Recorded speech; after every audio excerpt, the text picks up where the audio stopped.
တရုတ်ရဲ့အင်တာနက်စင်ဆာတီးဖြတ်မှုလုံထောင်းလုံနည်းဆိုင်ရာအချက်အလက်တွေပေါက်ကြားလာရမှာမြန်မာနိုင်ငံကိုလည်းအဒီလိုဖျက်တောက်ပိတ်ဆို့မှုနည်းပညာတွေတင်ပို့ထားကြောင်းတွေ့ရှိခဲ့ရပါတယ်။ပြီးခဲ့တဲ့စက်တင်ဘာ17ရက်က900 ဂဂါဘိုက်ကျော်လောက်ထိပမာဏများပြတဲ့တရုတ်ရဲ့အင်တာနက်စင်ဆာတီးဖြတ်မှုစနစ်တွေနဲ့လုံထောင်းလုံနည်းဖိုင်တွေအင်တာနက်ပေါ်ပေါက်ကြားလာတာဖြစ်ပါတယ်။အဲ့ဒီဖိုင်တွေဟာတရုတ်မှာ Great Firewall လို့နာမည်ကြီးတဲ့အင်တာနက်စင်ဆာဖျက်တောက်မှုစနစ်ကြီးကဘလို့တိစောက်ထားတယ်လဲပြီးတော့ဘလို့လက်ပတ်နေတယ်လဲဆိုတာကိုမြင်သာလာစေတယ်လို့နည်းပညာရေးရာစောင့်ကြည့်လေ့လာသူတွေကပြောကြားခဲ့ကြပါတယ်။အဲ့ဒီစနစ်ထဲမှာ VPN အသုံးပြုမှုကိုထောက်လှမ်းပိတ်ဆို့တဲ့လက်ဖွေဖတ်စနစ်ဆိုင်ရာအချက်အလက်တွေကိုရှာဖွေတဲ့လော့အင်ဝင်မှုတွေကိုခြေရာခံတဲ့ DPI ဆိုတဲ့နည်းပညာအကြောင်းလဲပါဝင်လာပါတယ်။အဓိကကျတဲ့ထုတ်ကုန်တစ်ခုကတော့ Tiango ဆိုတာဖြစ်ပြီး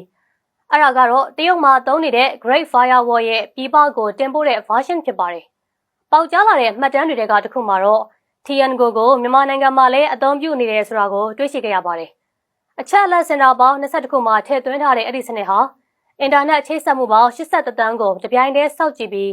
အစိုးရပိုင်းဆက်သွယ်ရေးနည်းပညာကုမ္ပဏီကအဓိကတာဝန်ယူကိုင်တွယ်ပေးနေတယ်လို့သိရပါတယ်ရှင်။